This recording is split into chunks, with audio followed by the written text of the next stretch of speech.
দেখেন, অধিকাংশ ছেলেপেলে জানেই না কিভাবে অ্যাপ্লাই করলে, কিভাবে আপনার সিভিটা প্রিপেয়ার করলে ভালো জবের অফার পাওয়া যায়, বা কি কি স্কিল আপনাকে ফ্রেশার হিসাবে কি কি স্কিল আপনাকে থাকাটা খুবই জরুরি। দেখেন, একটা ভালো সিভি, একটা ভালো মানের সিভি আপনার পরিচয় বহন করবে। একটা খারাপ মানের সিভি আপনার পরিচয় বহন করবে। অনেকেরই বিডি জবসে অ্যাকাউন্ট নাই, অনেকেই আপনার বিভিন্ন লিঙ্কড গ্রুপেও অ্যাড নাই। তো আপনার ভালো চাকরি হতে গেলে চাকরি কোথায় পাওয়া যাবে, কি কি স্কিল থাকলে চাকরি পাওয়া যাবে, সেই স্কিলগুলা তো অর্জন করতে হবে, সেই স্কিল সম্পর্কে ধারণা থাকতে হবে। আমরা শুধু সরকারকে দোষ দিই, আমরা শুধু দেশের অবস্থানকে দোষ দিই যে আমরা ভালো চাকরি পাই না। ভালো চাকরি পেতে হলে যে প্রিপারেশনগুলো দরকার, আপনার একটা ভালো সিভি তৈরি করে রাখতে হবে, আপনার যে ডকুমেন্টগুলো ভালো করে পিডিএফ করে রাখতে হবে, আপনার একটা ভালো ছবি রাখতে হবে, অ্যাপ্লাই করার সময় আপনার কভার লেটার অ্যাড করতে হবে। অনেকেই দেখে আপনার শুধু মেল দিয়ে বসে থাকে, মেলে কোনো কভার লেটার নাই। আপনার সিভি 3-4 ঘন্টা স্টাডি করার নিয়োগকর্তার কি সময় রয়েছে? আপনার সিভিটা 3-4 ঘন্টা স্টাডি করবে এমন কি সময় আছে?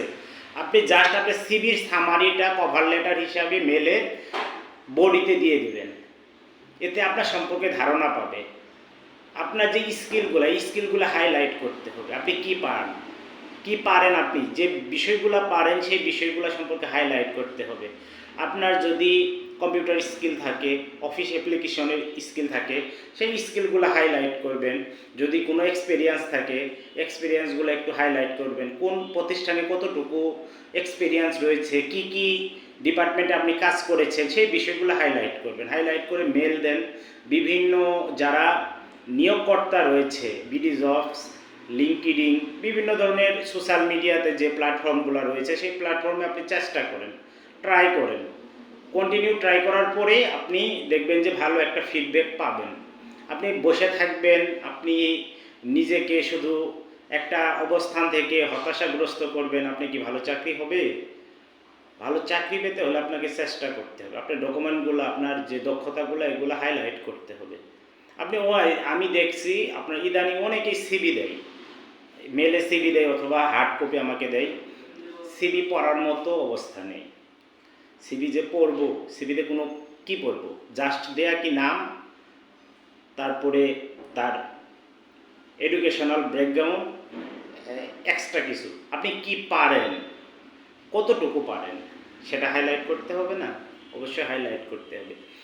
আপনাকে সিভিতে অবশ্যই আপনার পরিচয় বহন করতে হবে। আপনি কি পারেন, আপনার দক্ষতা, আপনার স্কিল কি, আপনি কতটুকু প্রতিষ্ঠানের জন্য নিজেকে প্রিপেয়ার করেছেন, সেই ব্যাপারগুলো আপনাকে ধারণা থাকতে হবে। শুধু হতাশাগ্রস্ত না হয়ে আপনার সিভিটা প্রফেশনালি সিভি তৈরি করেন, ভালো ভালো অর্গানাইজেশনে মেল করেন, এইচআর ডিপার্টমেন্টে যারা নিয়োগকর্তা রয়েছে তাদের সাথে ভালো যোগাযোগ ব্যবস্থা তৈরি করেন। আপনার চাকরি হবে, কোনো সমস্যা নেই, চাকরি হবে। কিন্তু আপনাকে চাকরির আগে এই প্রিপারেশনগুলো অবশ্যই নিতে হবে। না নিলে ভালো চাকরি কখনো আপনার